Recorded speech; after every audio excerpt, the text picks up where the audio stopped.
Bien,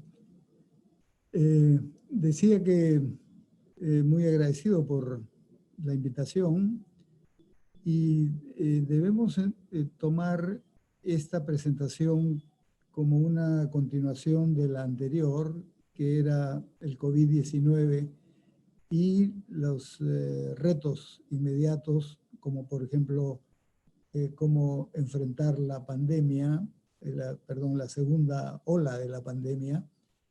El tema de la vacunación lo hemos tratado la vez anterior y además algunos problemas referentes al sistema, pero hoy es más específicamente referido al sistema de salud, pero en función de ello lo que quiero es mencionar que la primera parte va a ser de todas maneras una evaluación de cómo estamos con el COVID-19 en estas, digamos, en estos 10 días, cómo ha evolucionado.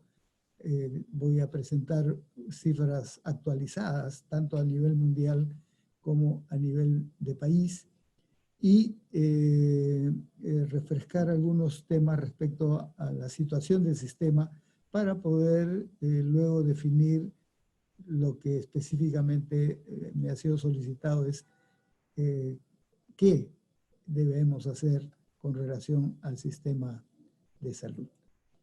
Entonces, voy a empezar señalando que la situación de la pandemia ha evolucionado en los siguientes términos.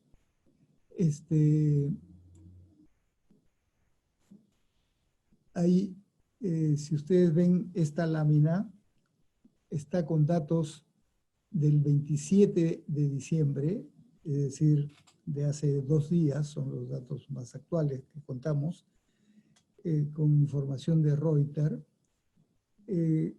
Estados Unidos, en número de casos, tiene 18.905.000, la India 10 millones, Brasil 7 millones, Rusia 3, Francia 2, Reino Unido 2, Turquía 2, Italia 2, España 1, Alemania 1, y luego vienen, porque ahí están los más grandes, digamos, entre Estados Unidos, India y Brasil, pero luego vienen todos los europeos con la segunda ola que han pasado a tener los primeros lugares en cuanto a incidencia. Y recién a partir del puesto 11, los latinoamericanos.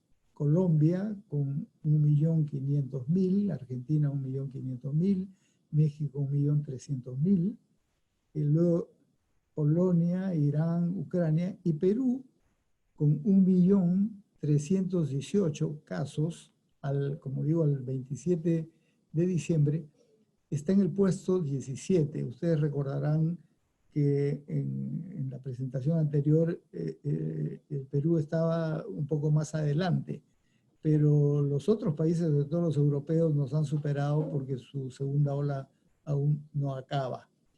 De los 22 que estamos mostrando aquí, no estamos mostrando todos los países del mundo sin duda, sino los 22 en orden de mayor cantidad de casos, de más a menos.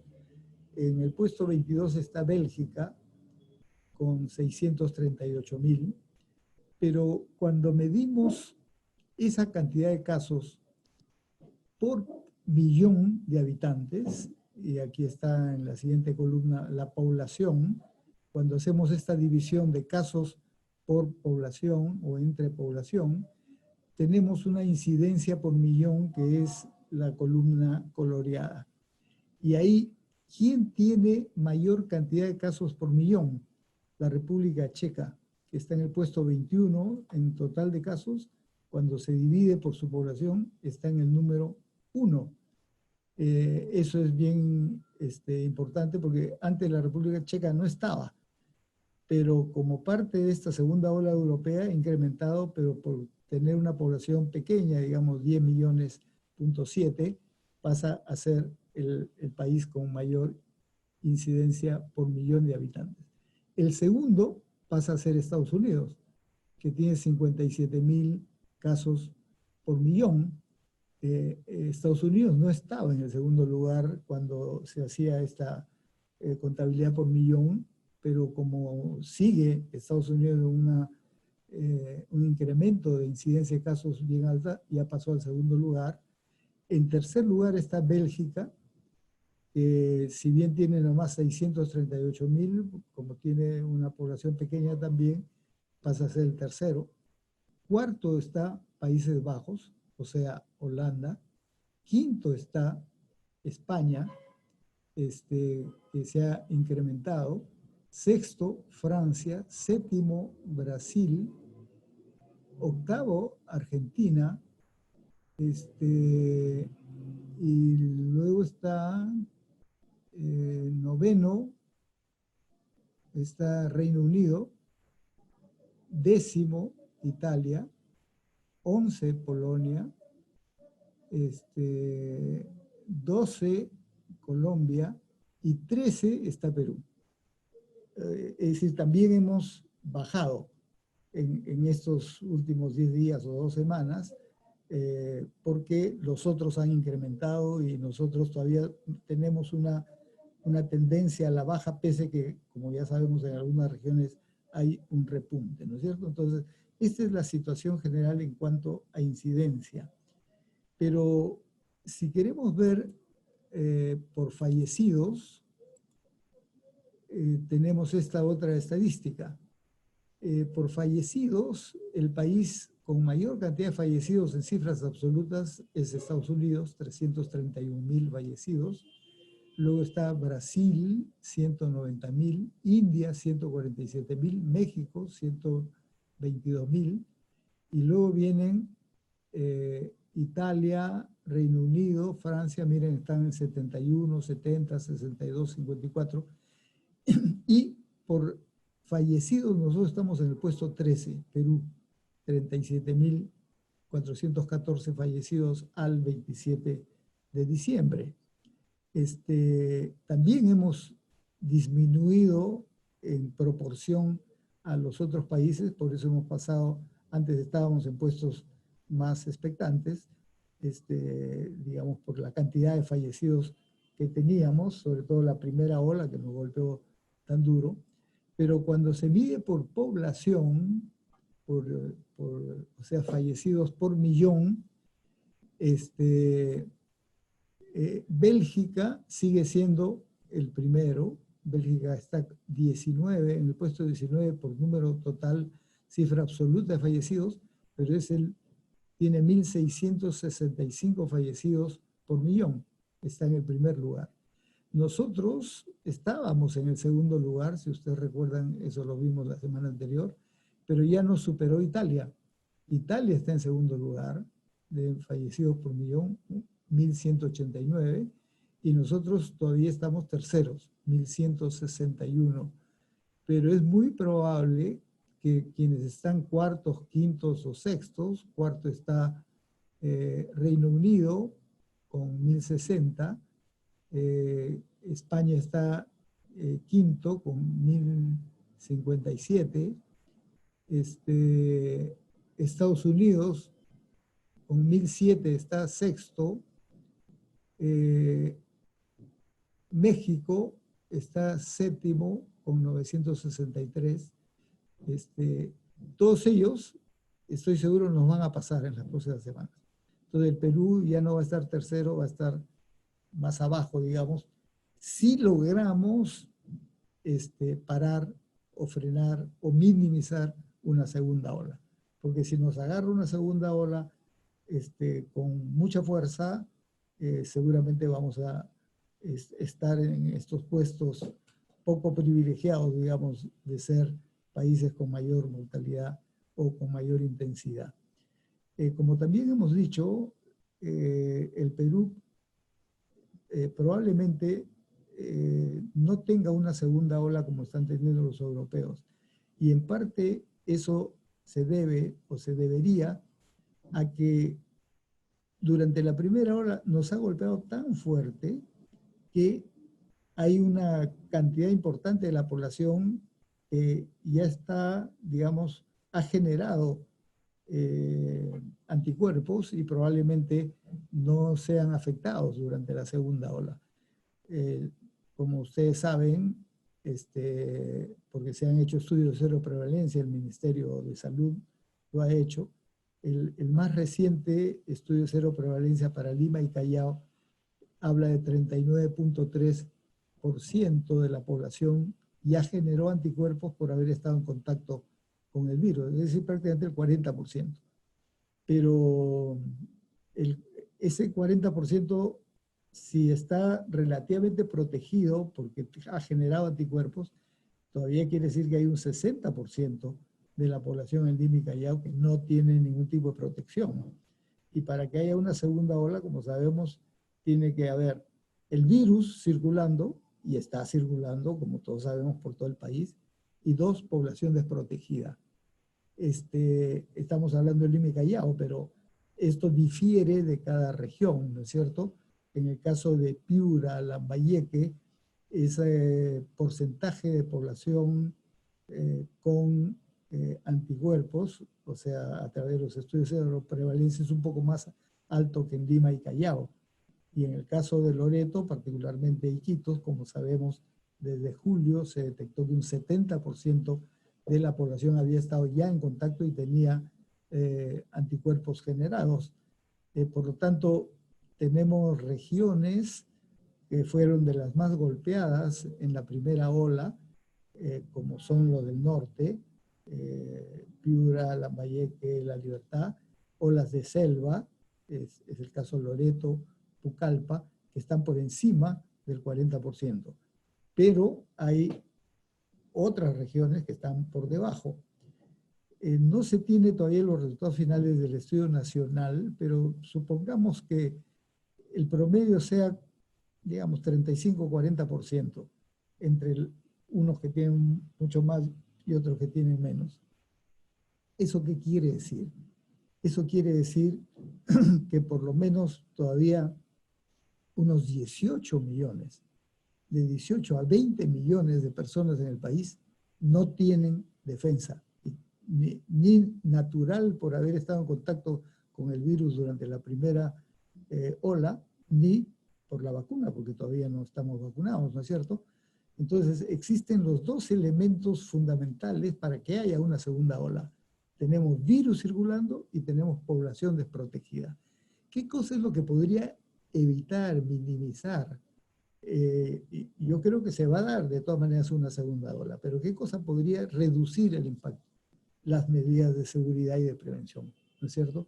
Es decir, deberíamos ser exitosos en las medidas de protección más elementales, lavado de manos, protección al toser, estornudar, evitar las concentraciones, estar siempre con la mascarilla.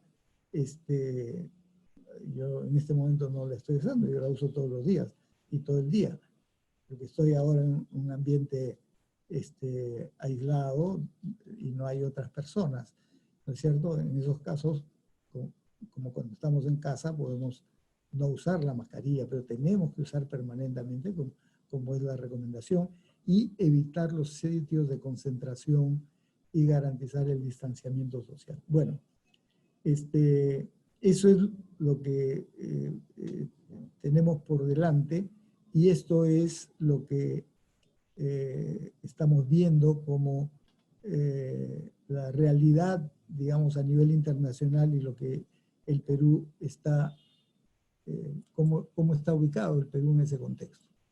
Ahora, miren, es el gráfico ya actualizado de la incidencia de casos en el Perú desde la semana 10, que fue el primer caso, el caso 0, la semana 10 correspondió a marzo, ¿no es cierto? Hasta la semana 52, que ya es esta semana, de la última semana epidemiológica, y se mantiene lo que vimos la vez pasada. Primero fue una curva de crecimiento hasta la semana 21, 22, eso correspondió a mayo, cuando se supuso que era el punto más alto de la pandemia en el Perú. Y porque empezó a disminuirse semanalmente el número de casos. Ustedes recordarán que se habló, las autoridades dijeron que estábamos en una meseta, como que era una meseta para luego seguir disminuyendo, pero esto efectivamente de las semanas 25, 26, 27 podría decirse como una meseta, pero no siguió reduciéndose, se incrementó. Y tenemos esta otra, es como como un lomo de camello, digamos, ¿no? Con dos jivas.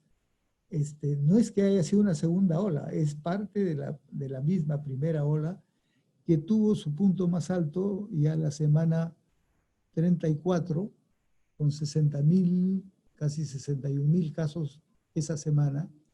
Y luego sí ha venido un decrecimiento mayor hasta esta última semana que todavía no ha terminado aún, estamos en 2.000, cuando venían siendo de 10.000, 10.000, 10.000 y se ha venido reduciendo, pero como sabemos hay regiones en las cuales se está incrementando, entonces ahí no está nada resuelto.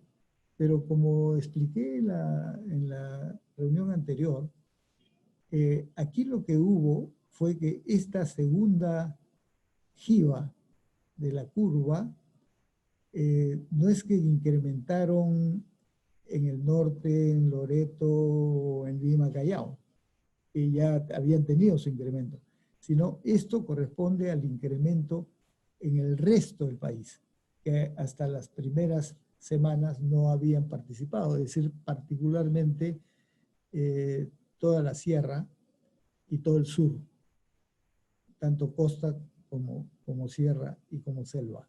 Eso es lo que crece y tiene esta punta más alta en agosto y luego el decrecimiento que ya hemos visto, ¿no es cierto? Bueno, y cuando analizamos la mortalidad, no tiene esa forma porque la mortalidad no depende de los contagios, ¿no es cierto? Sino de la evolución de las personas que ya se contagiaran.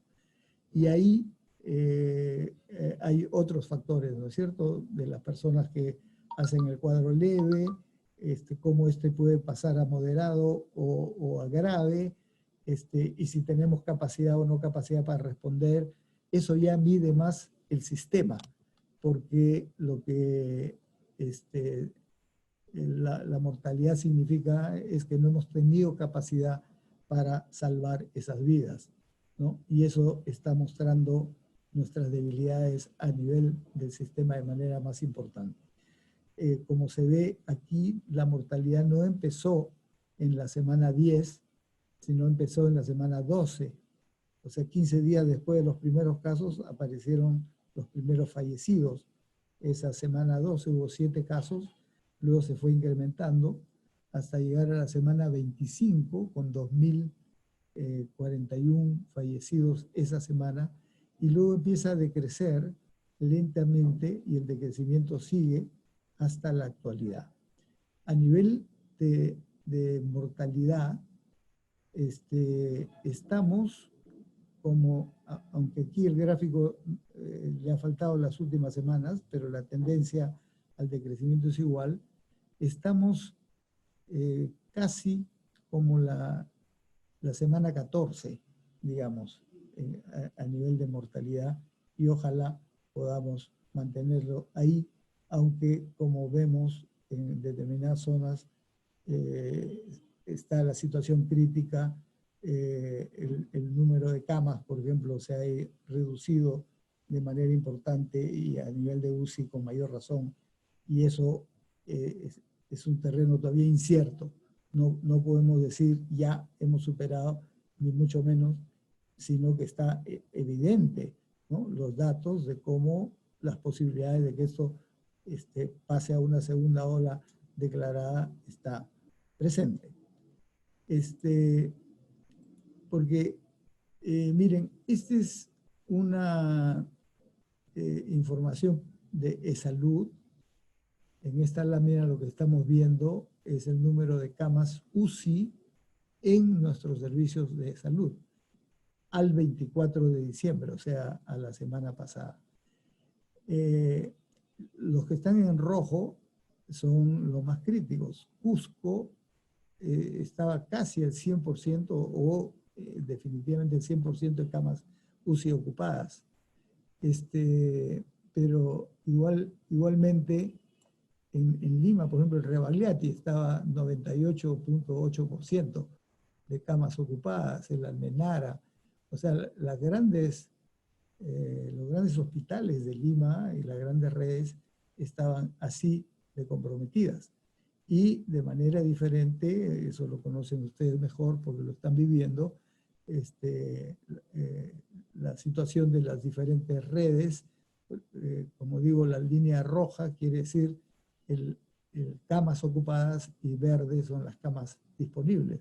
Y obviamente en la mayoría ya está del 60% para adelante, y eso estamos hablando de hace, digamos, una semana o 5 días. Eso debe haber modificado, y en algunas zonas, según lo que hemos estado recibiendo como información en esos días, la situación es más crítica todavía, ¿no?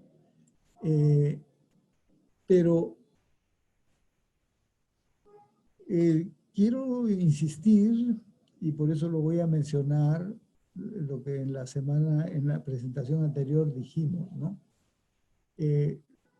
¿Por qué nos golpeó tan fuerte? Yo sigo afirmando que la informalidad estructural del país ha sido un factor muy importante. Esta necesidad de una gran parte de la población de trabajar cotidianamente, porque trabaja de manera informal, porque son artesanos, porque dependen del mercado o de lo que fuere. Pero además mecanismos caóticos de abastecimiento de alimentos, transporte insuficiente, y este factor que también lo vimos, lo voy a mencionar nomás rápidamente ahora, el de la migración que se produjo justamente entre mayo y junio. Masiva migración, como ya sabemos, que no solo era expresión de esta informalidad del empleo, es decir, mucha gente que ha venido años anteriores y que ha estado trabajando en Lima, con trabajos eventuales, trabajo informal, cuando todo se cerró, no le quedó más que regresarse a su tierra. Pero regresar a su tierra cuando el transporte está bloqueado, etcétera, está paralizado por la cuarentena y demás, era a pie, como es estas fotos que nos lo recuerdan. Entonces, ese es un factor fundamental que no debemos olvidar, porque este nivel de informalidad, que cuando nos comparamos con los países vecinos, estamos pues en la situación más extrema. Miren, Argentina tiene 35.5% de informalidad. Los únicos que están por encima del 70% son Bolivia, 73.2%, Paraguay, 78%, y nosotros, 72.6%. Y esto era antes de la pandemia. Ahora estamos, todos los economistas dicen, estamos por encima del 80% de trabajo informal porque se han perdido empleos. Entonces, este es un factor estructural que está presente. Esto no ha cambiado. Al contrario, se ha empeorado. Y eso debemos tenerlo presente en la evaluación del riesgo de una segunda ola. Y para cambiar eso hay que hacer reformas estructurales muy importantes que seguramente tardarán años. Porque los otros países, por ejemplo, Brasil solo tiene 41%, Chile 30%, Colombia 46%, Ecuador 53%, México 58%, y Uruguay es el que menos trabajo informal tiene, o empleo informal 25%, y esos siguen siendo los factores estructurales, digamos. Pero más nos interesa, sin duda, sin descuidar esa otra evaluación, la situación del sector salud, y el motivo de esta exposición es qué podemos hacer para mejorar el sector salud, ya no solo frente a esta pandemia, sino en general, para que la situación de salud sea mejor. Y el sistema de salud se muestra ineficiente, ¿no es cierto? Uno, porque es un sistema fragmentado con limitada capacidad de acción. Dos, porque tenemos un sistema de información sanitaria muy precario. Es decir, cada subsector tiene su propio sistema de información. Salud es uno de los que mejor sistema de información tiene, ¿no? Esto lo sabemos bien. Por ejemplo, tenemos la historia clínica electrónica, el sistema ESI, que nos permite una información muy importante. Eso no tiene el Ministerio de Salud, solo lo tiene parcialmente, no lo tienen las sanidades, y el sector privado lo tiene cada quien, ¿no es cierto? Pero no hay una información integral del sector privado. Y ese es un problema serio. Pero también dijimos un primer nivel de atención con una escasa capacidad para atender, una insuficiente infraestructura y equipamiento a nivel de camas, hoy vamos a volver a verlo, escasos recursos humanos en los 3 niveles de atención e insuficientes medicamentos e insumos estratégicos, ¿no? Esos son los grandes problemas de nuestro sistema. Esta limitada infraestructura, ya lo hemos visto, este cuadro, 24.155 establecimientos de salud, son todos los que hay, o por lo menos que habían hasta antes de la pandemia, registrados en su salud. De los por niveles, ¿no? Primer nivel, segundo, tercer nivel. Y si observamos qué entidades tienen mayor cantidad de establecimientos, MINSA 8.342 y los privados 14.900, o sea, casi 15.000, ¿no? Si nosotros sumamos 15 más 8, 23.000, es más del 90% del total. Salud, con toda su capacidad, solo tiene 395 de los registrados en su salud. La sanidad es en una proporción menor, y cuando lo vemos por nivel de complejidad, porque hemos dicho que uno de los problemas es la debilidad de nuestro primer nivel de atención. Ahora, aquí vemos el primer nivel de atención y nosotros podríamos, mirando este cuadro, de repente pensar erróneamente, oye, pero si de 24.155 en el primer nivel están 17.667, casi 18.000, o sea, el grueso, no es que tengamos un primer nivel débil. Esa sería una afirmación, pero es una afirmación que no es correcta. ¿Por qué razón? Porque miren, de estos 17.667, 8.071 son de MINSA y gobierno regional, y 8.930 del sector privado. Ahí está el grueso, ¿no? Están prácticamente 17.000, y la diferencia está en los otros subsectores. Pero cuando vemos el primer nivel del MINSA, que sabemos que está muy extendido, sin embargo, es muy débil en cuanto a qué, en cuanto a capacidad resolutiva, porque cerca del 50% del primer nivel del MINSA, por ejemplo, no cuenta con médicos, cuenta con personal técnico, y eso obviamente le resta capacidad resolutiva al primer nivel. Uno de los grandes retos que tiene el Ministerio de Salud y los gobiernos regionales es que tienen que fortalecer ese primer nivel con profesionales. La orientación que ha salido, la norma y el reglamento, por ejemplo, de las redes integradas, que creo que es una buena estrategia para fortalecer el primer nivel, de lo que hablan es de un equipo integrado, ¿no? Que debe contener por lo menos un médico, una enfermera, un obstetra y un personal técnico. Ahora, la composición desde el punto de vista profesional puede variar, pero miren que estamos hablando de 3 profesionales y un técnico. Eso no es lo que existe en la actualidad, por lo menos en el nivel de MINSA y gobiernos regionales. Entonces, ese es el gran reto. Ahora, en el sector privado, que es el otro que aparece con una gran cantidad de establecimientos en el primer nivel, el gran problema es que todos esos establecimientos en realidad son unipersonales, ¿no? Por ejemplo, son consultorios médicos aislados o consultorios odontológicos o algún otro tipo de servicio de salud, pero totalmente aislados, no está integrado en ninguna red, no remite casos o deriva casos a otros niveles. Nada, están flotando, están trabajando cada quien por su sitio, y eso sin duda es la gran debilidad del primer nivel, tanto en el lado público como en el lado privado. Y ya hemos visto que en la pandemia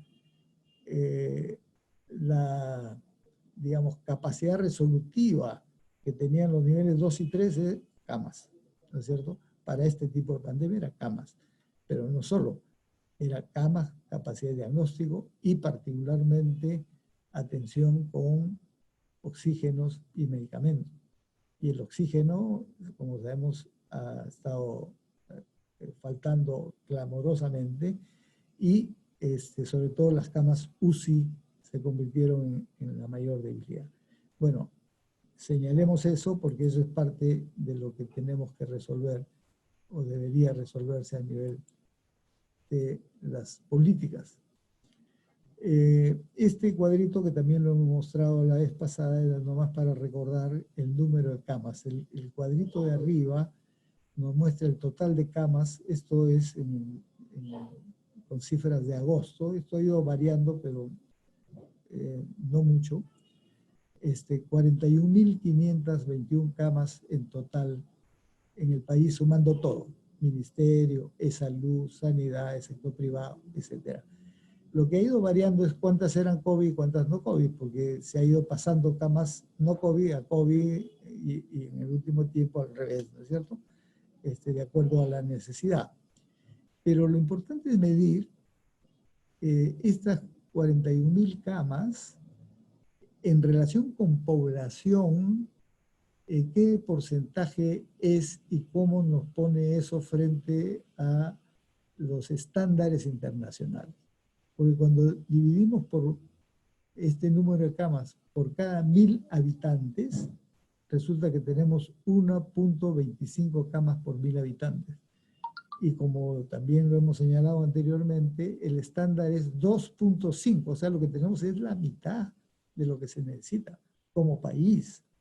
Eso quiere decir que no deberíamos tener 41.000, deberíamos tener alrededor de 80.000 camas en el país. Y este es uno de los déficits, particularmente en situaciones como esta de pandemia que requiere hospitalización. Y no necesariamente porque estén graves o moderadamente graves. También se necesita camas, como se ha visto, y esa ha sido una gran experiencia durante este tiempo, y el salud ahí ha contribuido mucho, en camas para los pacientes leves, simplemente para aislarlos de sus domicilios y evitar que se sigan contagiando, y poder darles el tratamiento necesario para que se pueda recuperar y pasar a ya una atención domiciliaria o su recuperación total. Hemos tenido como camas UCI 2.229, sumando camas COVID más no COVID, y esta cifra de 1.561 es más o menos la que se ha mantenido hasta el final. Aquí se ve ventiladores mecánicos, más o menos cifras similares, pero lo importante es ver esos 1.561 porque vamos a ver cómo está muy mal distribuidos en el país, lo que lo veremos en la siguiente lámina. Porque la presente nomás para comparar cuántas camas por 1.000 habitantes hay en los diferentes países de América Latina. Miren, Cuba tiene 5.2 camas por 1.000 habitantes. Hemos dicho que el estándar debería ser 2.5, ¿no? De Cuba tiene el doble. Argentina tiene 5, también el doble. Uruguay 2.8, un poquito más que el estándar. Brasil está en el promedio del estándar. Chile está casi en ese promedio. Colombia está un poco por debajo. Ecuador está por debajo, pero nosotros estamos a la cola, ¿no?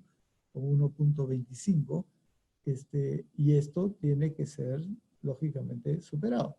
Ese es parte de los retos que nos deja el COVID al sistema de salud peruano. Esto es lo que les decía. El cuadrito de arriba nos muestra la totalidad de las camas UCI, 1.561, distribuido por instituciones, Fuerzas Armadas y Policía Nacional. En total sumaron solo 59 camas, el privado 286, MINSA, que básicamente Lima, 303, gobierno regional es el resto del país, 367, ESalud 546. O sea, ESalud ha aportado con un número de camas importante en esta pandemia, distribuida a nivel nacional, ¿no? El gran problema que tenemos en conjunto, es decir, es un problema del sistema, que de estos 1.561, en Lima, ese es el segundo cuadro, el intermedio, están 889, es decir, casi 900.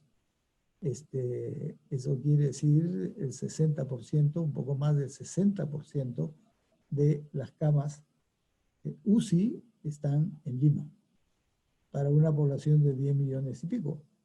Y solo la diferencia, o sea, el otro 40%, están en las regiones para 21 millones de personas. Esta es la desproporción que en el sistema tiene que ser corregido, porque esto lo que expresa es que sigue habiendo centralismo, pese a todos los esfuerzos institucionales que se han venido dando. Eso es en cuanto a infraestructura, y un indicador es camas. En cuanto a recursos humanos, este cuadro les mostré la vez pasada, ahora les voy a mostrar otros más actualizados, que es lo que teníamos pre-pandemia, digamos. ¿Cuántos trabajadores en el sector salud existen? 282.808, sumando todos los subsectores. Pero de estos 282.000, 202.000 eran MINSA y gobiernos regionales, es decir, 71.5%. ESalud, 55.000, casi 56.000, es casi el 20%. Entonces, entre MINSA y ESalud se tiene el 91% y un poquito más de los recursos humanos. El resto de instituciones tienen porcentajes bastante menores. Aquí cuando decimos sector privado, 4.953, porque estos son datos del Observatorio de Recursos Humanos, ¿no?, del MINSA, es los que trabajan exclusivamente en el sector privado, porque sabemos que muchos colegas profesionales, no solo médicos, enfermeras, obstetras, etcétera, trabajan en estas dos grandes instituciones, MINSA y ESalud, pero en otros horarios trabajan en el sector privado, y eso incrementa la capacidad resolutiva del sector privado, pero este es digamos, el foco principal. ¿Qué ha pasado con la pandemia? Miren, este cuadro que también se ha extraído de los observatorios de recursos humanos del MINSA, es el cuadro actual, a diciembre de 2020, se ha ido incrementando, y esto es la evolución de recursos humanos solo de MINSA y gobiernos regionales. O sea, ¿cuánto ha crecido? Ahí no está lo que ha crecido también es salud, que tiene su importancia, ¿no? Pero miren, recuerdan que decíamos 282.000 en el cuadro anterior, 280.000 el total, y MINSA y gobiernos regionales 202.000, ¿no es cierto? Sin embargo, en enero del 2020 ya MINSA y gobiernos regionales no eran 202.000, sino 215.000. Había crecido un poquito. Pero enero, febrero y marzo es la misma cantidad, 215. En abril crece un poco, 218. En mayo 232, en junio 241, que se mantiene en julio, agosto 249, septiembre 253, que es lo que se ha mantenido en octubre y noviembre si quisiéramos tener más claridad. ¿Eso qué quiere decir? Que entre marzo y septiembre, que se ha continuado hasta noviembre, 253 menos 215, esto nos da prácticamente 40.000 nuevos trabajadores que se han incorporado a MINSA, gobiernos regionales, y ese es el famoso CAS COVID, ¿no? Que ha permitido ampliar esa capacidad. Aquí no está de salud, ¿no? Hay que sumarle lo de salud, pero lo que quiero es mostrar cómo durante la pandemia sí se asignó recursos para ampliar. Ahora, el MINS, salud no tenía recursos adicionales para poder incrementar su contratación de recursos humanos. Y lo que ha sucedido, así como los hospitales transitorios, lo que ha sucedido es que el gobierno nacional, el Tesoro Público, le ha transferido recursos a salud para que administre, se instale y administre hospitales transitorios, ustedes lo saben perfectamente por experiencia propia, y también para que contrate personal o para que pague los bonos, el bono COVID, etcétera. Esos son recursos que venían del Tesoro Público y cuando se han retrasado los pagos es porque no ha habido las transferencias. No es porque salud no tuviese la voluntad de cumplir, pero estaba dependiendo de esas transferencias. Entonces, en concreto, a nivel de recursos humanos se nota el faltante. Esta es la ampliación de camas de salud por hospitales transitorios. Esta información no la presentamos la vez pasada, la presento ahora. Empezando en Lima, las torres de la Villa Panamericana, el Hospital Blanco en Villa Panamericana, Villa Mongrú, etc. Y en los diferentes, en las diferentes regiones que ustedes conocen perfectamente, el número de camas que se ha ampliado en hospitales transitorios, en total 4.798. Es decir, 4.800 camas. Eso ha significado un esfuerzo bien importante porque ha sido un incremento como de 50% más de las camas existentes en salud antes de la pandemia. Y eso es lo que la alta dirección está evaluando, no cómo mantener necesariamente en la forma como está, pero sí cómo traducir ese incremento en un incremento permanente en las zonas donde más se necesite para cubrir esa brecha de falta de camas que se ha visto durante la pandemia. A nivel de recursos humanos, esto lo vamos a ver rápidamente porque esto ya lo vimos también la semana pasada. Este es a nivel de profesionales.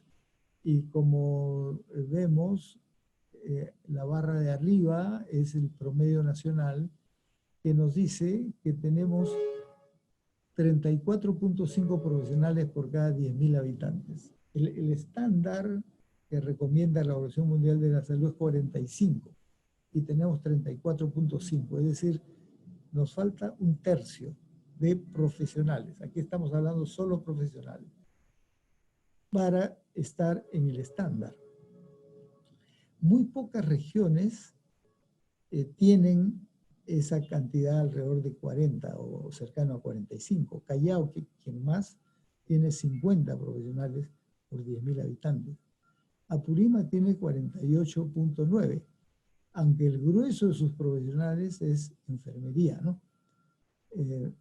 A nivel de médicos es un porcentaje menor. Luego están Moquegua, Tacna, Arequipa, Lima, Metropolitana, que estarían, digamos, por encima de 40. Pero los más críticos, como sabemos, son los que están sobre todo el norte. Piura tiene 21.4 profesionales por 1.000 habitantes, por 10.000, perdón. lo que significa un déficit muy grande, ¿no? San Martín tiene 21.8, también un déficit muy grande. Loreto 22.3, Cajamarca 25.3, Puno 25.6, La Libertad 27.7, Ucayali 28, Ancash, Junín. Bueno, cuando nosotros vemos esto, entendemos por qué nos ha golpeado tanto, ¿no es cierto? Si en Piura o en Loreto están 21, 22, cuando lo que deberían tener es el doble, 45, esto significa que hay una merma en la capacidad de respuesta que explica por qué hemos tenido tantos problemas en las diferentes regiones. Ahora, esto tiene que complementarse con otro gran problema, que es el financiamiento insuficiente, ¿no? Este cuadro ya les mostré, ahora vamos a ver otros cuadros. Hay un insuficiente financiamiento en el país, en conjunto. Como todos sabemos, el promedio de países latinoamericanos tiene un 7.5% como gasto en salud con respecto a su PBI, 7.5%. Nosotros tenemos el 5.5 y estamos estancados en el 5.5 desde hace varios años.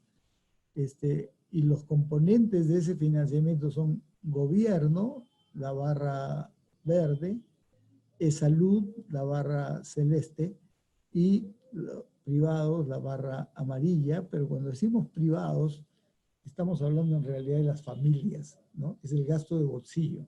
Solo una parte de esos 12 millones que están ahí como gasto de privados pertenece a la inversión privada, es decir, cuando se construye una clínica o se amplía las instalaciones de clínicas privadas, etc. Pero el grueso es el gasto que la gente hace cuando va a la esquina a la farmacia a comprar una medicina que no le pudieron dar en el hospital con el seguro público o el seguro social y tiene que pagar de su bolsillo. Bueno, esto es lo que tiene que crecer, ¿no es cierto? Y tiene que ser una tendencia más bien inversa para ir ampliando esta cantidad. Yo les quería mostrar este cuadro para que tengan la siguiente mirada. Miren, este es un cuadro del financiamiento público en salud, o sea, vía el ministerio. Es el presupuesto de lo que se llama la función salud. En el presupuesto general de la República, cuando se dice la función salud, son todos los recursos del gobierno destinados a salud. No necesariamente destinados al Ministerio de Salud. Esa es una parte importante. Pero también a otras dependencias que trabajan en salud y no están en el Ministerio de Salud. Por ejemplo, las sanidades, ¿no es cierto?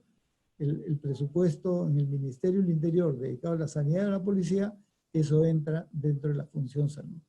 Igual el presupuesto del Ministerio de Defensa dedicado a las sanidades del Ejército, de la Marina y de Aeronáutica, eso es parte de la función salud.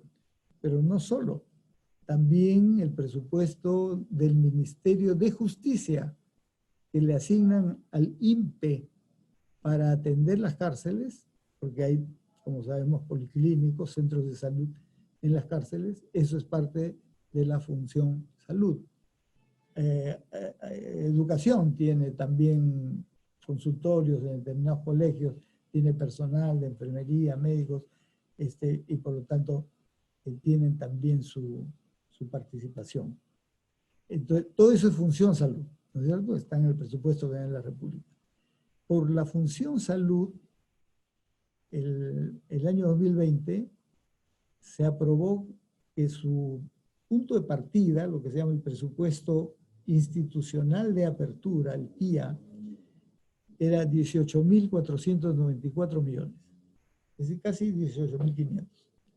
Así se empezó, pero con ese presupuesto no se podía atender la pandemia porque no había recursos para comprar, renovar los equipos de protección personal o medicamentos en mayor cantidad o ampliar recursos humanos, lo que fuere. Entonces, el Estado ha asumido que hay que incrementar. Y el PIM, que es el presupuesto institucional modificado ya a fin de año, es 26.407 millones y era 18.494. Es decir, 7.900, prácticamente 8.000 millones de soles más se le ha tenido que dar a el sector salud por el lado público para que pueda tener una capacidad de respuesta frente a la pandemia. En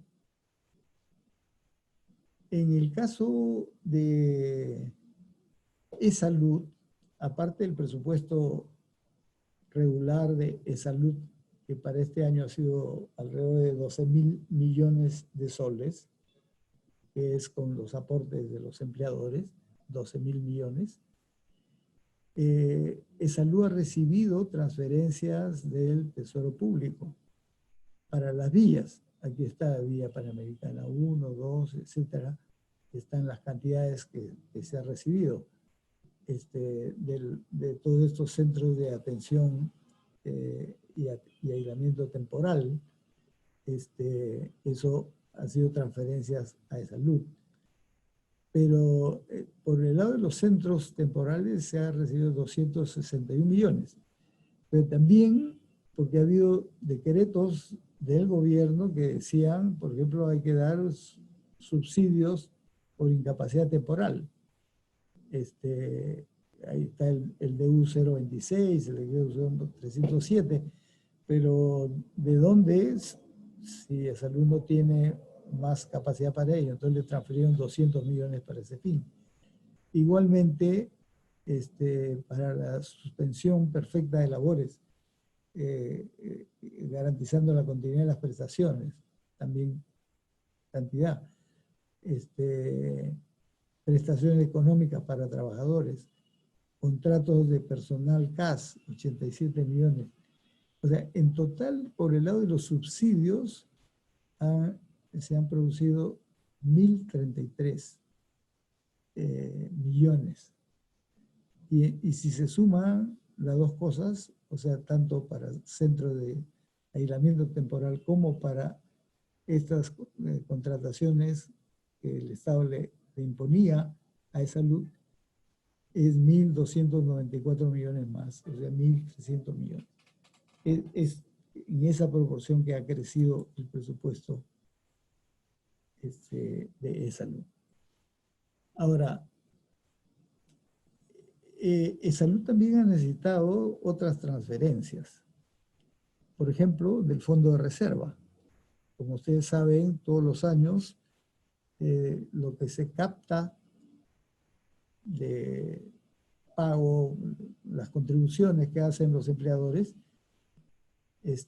no todo se gasta, sino que por ley hay que reservar un fondo de reserva que es más o menos del 30%.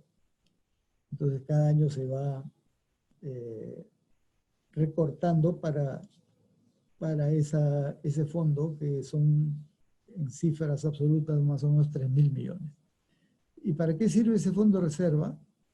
De acuerdo a la ley, cuando esto se ha creado, es para años de vacas flacas, cuando se requiere dinero y el salud no tiene.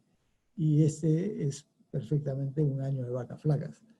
Entonces, se tramitó, el salud tramitó la transferencia del fondo de reserva y pidió normas expresas. El decreto supremo 010 del 2020, que aprueba el plan de acción, eso significó solicitar y que se apruebe 247 millones, porque eso implicaba mayor cantidad de medicamentos, equipamientos, los EPP, etc. Y luego el decreto supremo 011 que modifica el 010 y lo amplía en 200 más. En total ha sido 447 millones 800 mil que salud ha tenido disponibilidad del fondo de reserva para poder cubrir estos gastos que si no hubiese sido imposible. Ahora, yo he hecho un análisis y comparado la ejecución presupuestal, de un lado, de la función salud, o sea, en el sector público, MINSA, gobiernos regionales, y de otro lado, la ejecución presupuestal en e-salud, para ver dónde hay más eficiencia en el gasto. Porque como todos sabemos, hay, digamos, tipos de gasto que se van a consumir sí o sí. El pago de personal, por ejemplo, eso no es ningún mérito ejecutar el 100%, porque igual se va a tener que pagar al personal de todas maneras. O también en otros gastos fijos, ¿no es cierto? El pago de alquileres de locales o de equipos, lo que fuere, eso es más o menos permanente. Pero donde se mide la capacidad de gestión de los funcionarios, en el campo público estamos hablando, es en la compra o adquisición de bienes y en los gastos de capital, es decir, en la compra de construcción de equipamiento, de infraestructura, hospitales, puestos, etcétera, y equipamientos que se compran, pues, o sea, gasto de capital. Cuando comparamos los gastos ejecutados por el sector público y los gastos por e-salud en la compra de bienes, es decir, compra de bienes son medicamentos,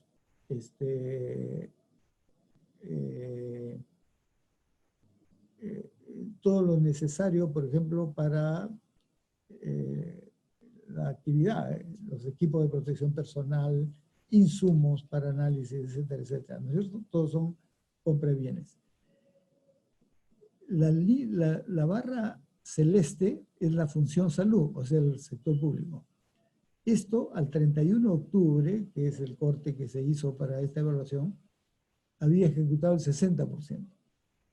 Pero e-salud había ejecutado el 84.4% de lo que le correspondía en compra de bienes.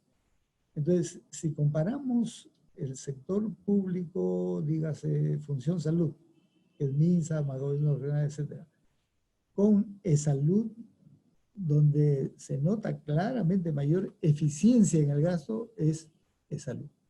Y la diferencia es bien significativa, porque es de 84.4% de salud, 60% el sector público. Cuando se analiza en la adquisición de gasto de capital, o sea, lo que es inversión, que es uno de los temas más duros, también al 31 de octubre, salud había ejecutado el 78.3% de lo que le correspondía inversión.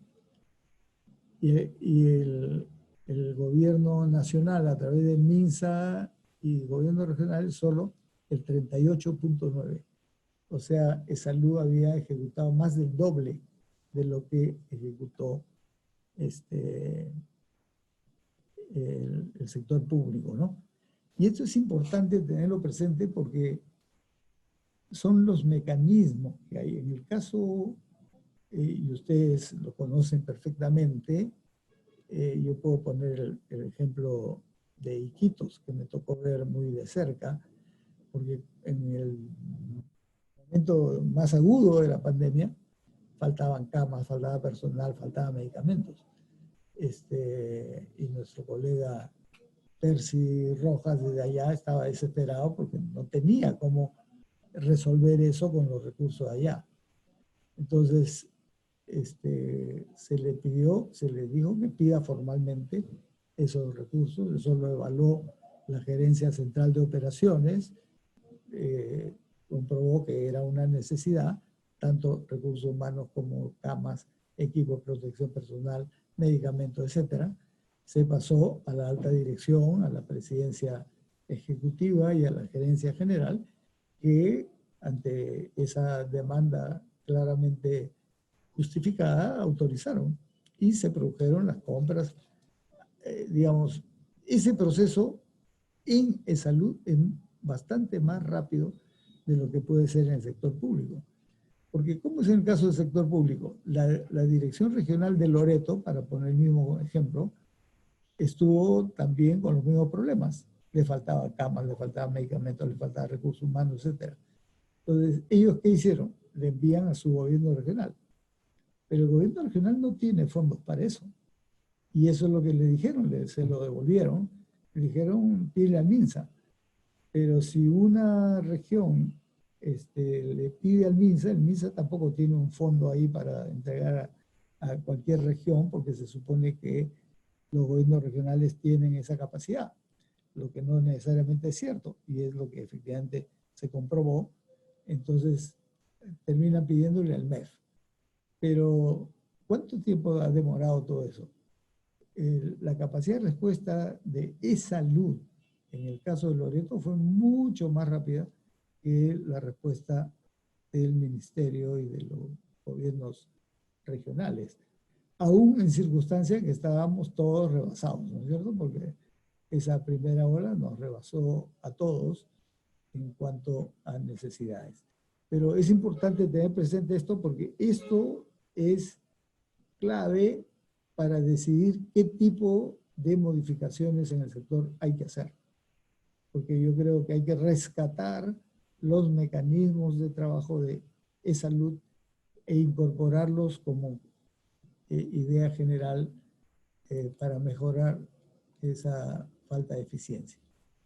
Ahora, eso es e-salud versus MINSA en conjunto. Yo he hecho un análisis entre la ejecución de los gobiernos regionales, solo gobiernos regionales, y las redes de salud. Esta es la información que de un lado se obtiene en la consulta amigable y otro lado en salud. La gerencia de planeamiento y presupuesto nos ha informado en general a todos, ¿no? Yo he tomado de esa información los datos necesarios.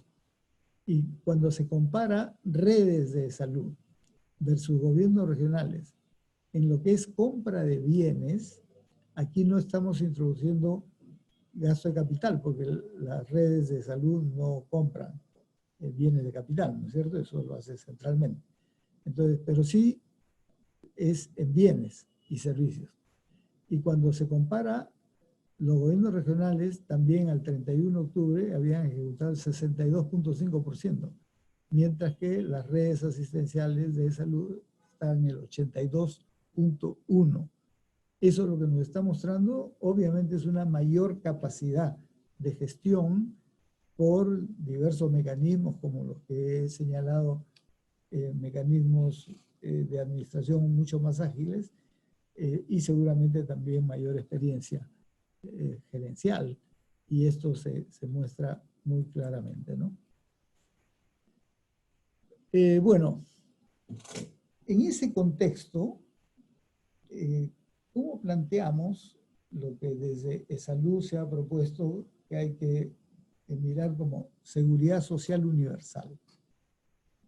Es la gran modificación que hay que hacer en el sector salud. Y ahí es donde yo sugiero que hay determinadas condiciones básicas para que eso pueda suceder, para que pueda haber una seguridad social universal.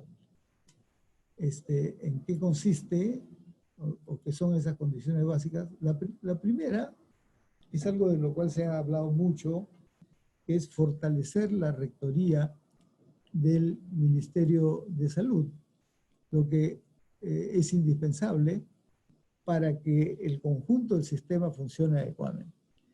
Entonces ahí se necesita fortalecer la conducción sectorial, se fortalecer la capacidad de orientar a todos a través de políticas, fortalecer la regulación, es decir, desarrollar el marco normativo sanitario que protege y promueve la salud, pero ver que se cumplan las cosas. Entonces aquí es donde se ve que hay algunos organismos de regulación, es el caso de SUSalud, es el caso de DIGESA, es el caso de DIGEMIT, pero hay que fortalecerlos. y hay que desarrollar otros mecanismos regulatorios que le están faltando al MINSA. En tercer lugar, la modulación del financiamiento, es decir, si bien cada quien tiene su forma de financiamiento, en el caso de salud por las contribuciones, lo que hay que garantizar es que ese financiamiento, que si bien tiene sus propias pautas y raíces que no se pueden entorpecer, sin embargo, que todas confluyan a un objetivo supremo de conjunto, que es que todos los recursos deben servir a las prioridades nacionales y a las necesidades que se tienen, ¿no? Bueno, también es garantía del aseguramiento, es una función rectora. Hay que garantizar que todos tengan su seguro, sea por el seguro público SIS o el contributivo de salud, o también seguro privado para quien quiera pagar o tenga condiciones, ¿no? Pero todo eso tiene que ser promovido por la autoridad y eso es garantía del aseguramiento. Y también tiene que armonizar la provisión. ¿Qué significa armonizar la provisión? Que no puede suceder que cada quien actúe por su lado y que tenga criterios diferentes a los recomendables respecto a la prestación de los servicios. Por ejemplo, se requiere estandarizar los procesos de atención, porque los derechos de las personas son los mismos, se atiendan en la seguridad social, en el ministerio o en el sector privado, y por lo tanto hay que establecer estándares de proceso de atención y que todos cumplan. ¿Quién define esos estándares? Es la autoridad sanitaria, es el Ministerio de Salud. Lo menciono nomás al pasar. Pero también se necesita fortalecer el financiamiento. Ya hemos visto suficiente que falta financiamiento, ¿no es cierto? Y eso, primero hay que ampliar el gasto en salud, tanto a nivel de gobierno como en salud y los privados, pasando del 5.5% del PBI al 7.5% del PBI. Una parte es vía el presupuesto general de la República, pero otra parte es mejorando los ingresos de salud, que vamos a mostrar a continuación. El segundo gran reto es la ampliación del financiamiento público, que es la suma de gobierno nacional, o sea, función de salud, más e-salud, que es lo que la Organización Mundial de la Salud define que debería ser el 6% del PBI, que por el lado público se pueda garantizar. Y en cuanto al mejoramiento del financiamiento de e-salud,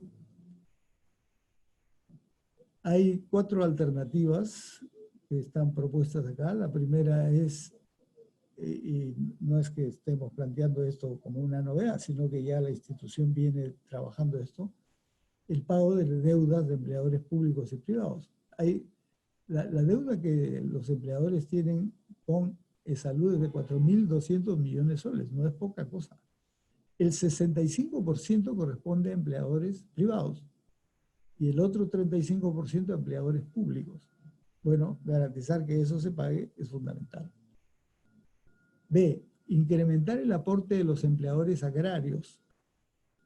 Ahorita eso está en discusión, porque los trabajadores han puesto en discusión, los trabajadores agrarios han puesto en discusión en las últimas semanas, pero esto lo venía padeciendo salud desde hace años, ¿no? Desde que hay esa ley agraria de los años 90, que definió, entre otras cosas, que el aporte de salud debería ser no el 9% como es en todos los casos, sino solo el 4% de la remuneración. Pero eso le hace un forado y ya la presidenta ejecutiva ha mostrado públicamente cómo lo que aportan los trabajadores agrarios no cubren ni el 50% de lo que gasta de salud en atenderlos. Entonces ahí hay una situación que perjudica. Entonces, en enero hubo un decreto de urgencia que modificó, que ya no debe ser de 4%, sino 6%, que es lo que está vigente ahora. Pero lo que tiene que garantizarse es que sea el total, ¿no es cierto? Que sea el 9% de las remuneraciones, como en el régimen general. Y eso será un incremento muy importante para e-salud. De otro lado, es la modificación del decreto de urgencia 028-2019, que establece que las contribuciones del Estado a e-salud por los trabajadores CAS sea el 9%, pero no del total de la remuneración CAS, sino el 9% del 45% de una UIT. Lo que hay que proponer es que sea el 9% de la remuneración por la cual se le contrata al trabajador CAS. Eso terminaría por incrementar de manera importante los recursos. Así como la derogatoria de la ley 30.002, que establece que las contribuciones del Estado a e-salud, el Estado como empleador, ¿no es cierto? Esa ley, que es del año 2012, dice que todos los trabajadores del sector educación no sea el aporte el 9% del total de la remuneración, sino el 9% del 65% de la remuneración, lo que viene a ser un poco más del 5% de la remuneración.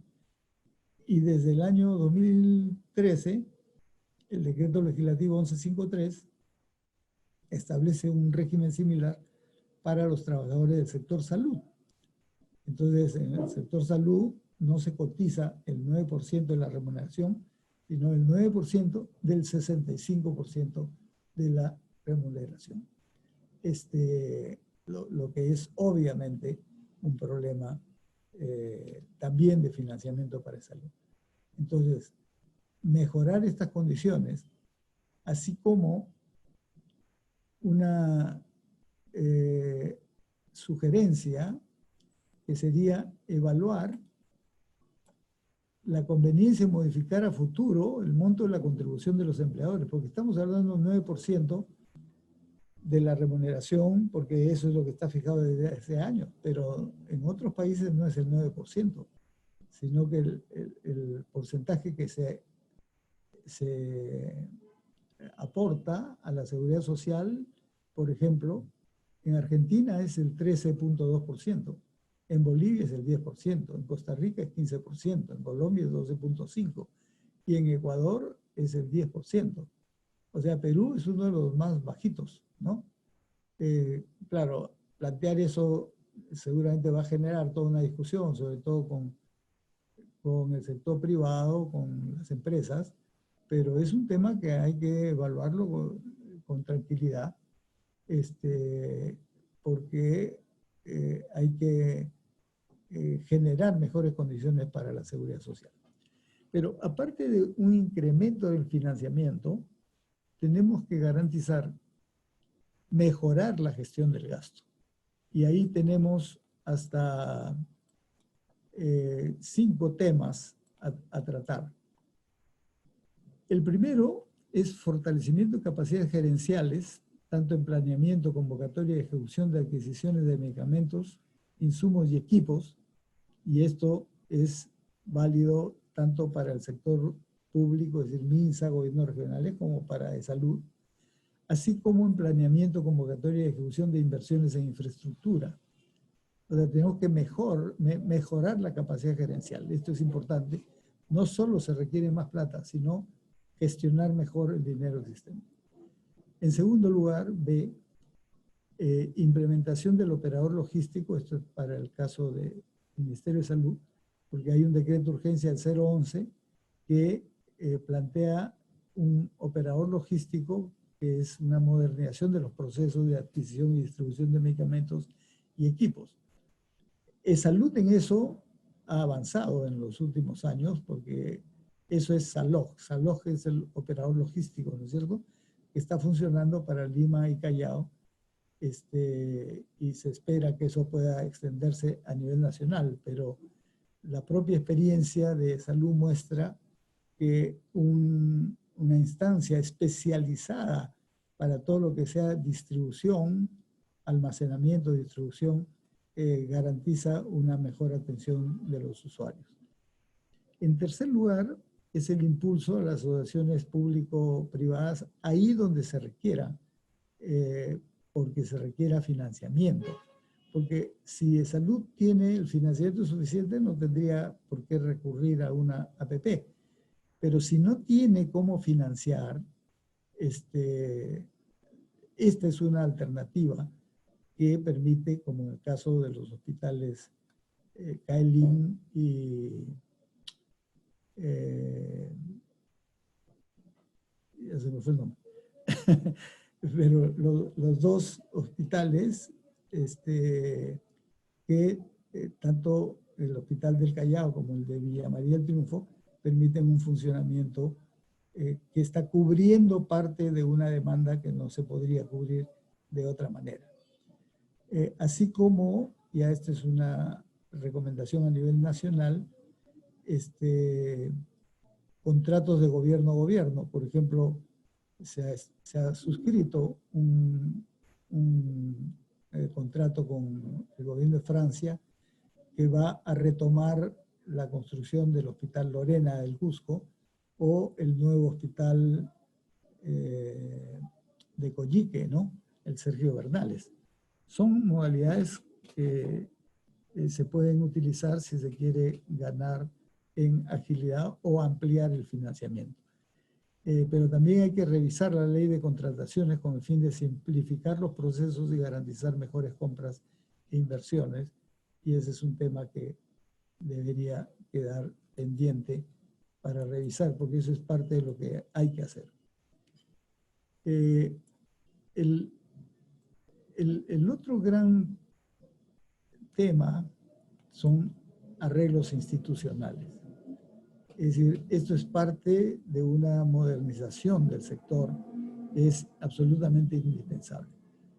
Por ejemplo, primero, necesitamos un sistema de información integrado, todo el sector. En eso, Salud ha avanzado mucho más que el Ministerio de Salud, porque lo que existe es una fragmentación de la información. Cada quien tiene su propio sistema de información, pero el sistema de información, y les puedo decir por experiencia, que mejor ha evolucionado es el de Salud. Y debería ser el sistema de información de salud servir de base para mejorar el conjunto del sistema de información del sector salud. Así como también la separación de la función de rectoría y la función de prestación en el caso del sector público, porque el MINSA debería estar orientado fundamentalmente a atender la conducción, es decir, la rectoría. Pero en el caso de Lima, por ejemplo,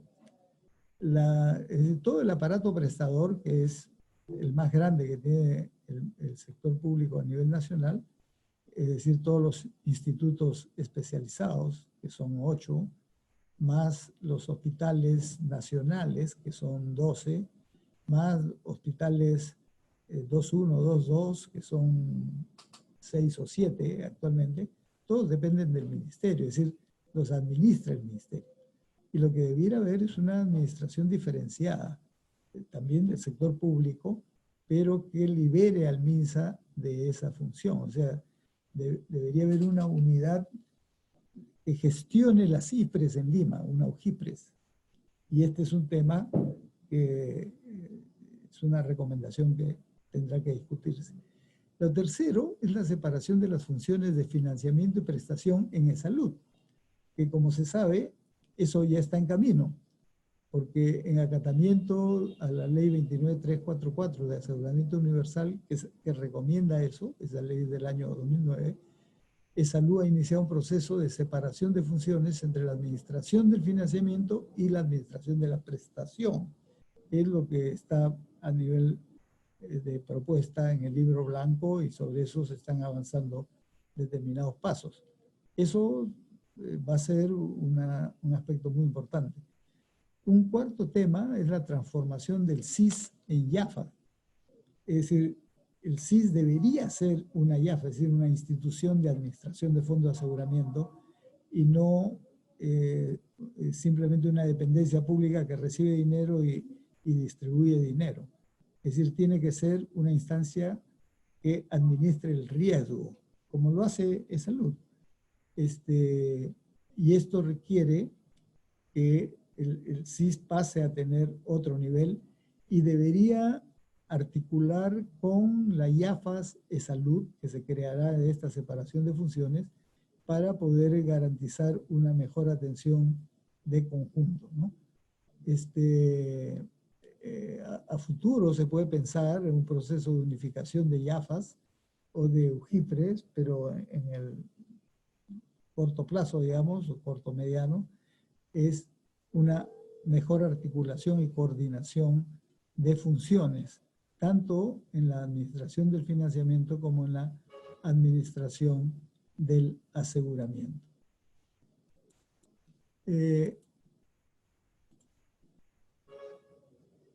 Prácticamente ya para terminar, la creación de un fondo para las enfermedades de alto costo que permitiría, este es un fondo al cual el sector público tendría que aportar también, porque por ejemplo en salud, todas las enfermedades de alto costo las financia salud, ¿no es cierto? Porque su plan de beneficios integra todo. Pero podría haber un fondo que financie las enfermedades de alto costo y eso le descarga a salud gran parte de ese gasto que es uno de los más altos a nivel nacional. Este es un tema sin duda para evaluar y discutir. Y finalmente, el fortalecimiento de la prestación prioritariamente en el primer nivel, ¿no? Ahí tenemos un gran pendiente como sector. El fortalecimiento de la prestación tiene dos aspectos críticos, ¿no? Sobre todo en el primer nivel, son servicios insuficientes y mala distribución de los recursos humanos y falta de infraestructura y equipamiento. Bueno, a grandes rasgos, estas son las orientaciones y quiero que lo tomen como una propuesta personal. Esto no compromete para nada a la alta dirección. Es a partir de lo que me ha sido solicitado de plantear ideas, son ideas para lo que se requiere hacer, pero la pandemia nos está mostrando que tenemos que hacer cambios en el sistema y creo que estos son fundamentalmente los cambios que hay que orientar. Bueno, muchas gracias.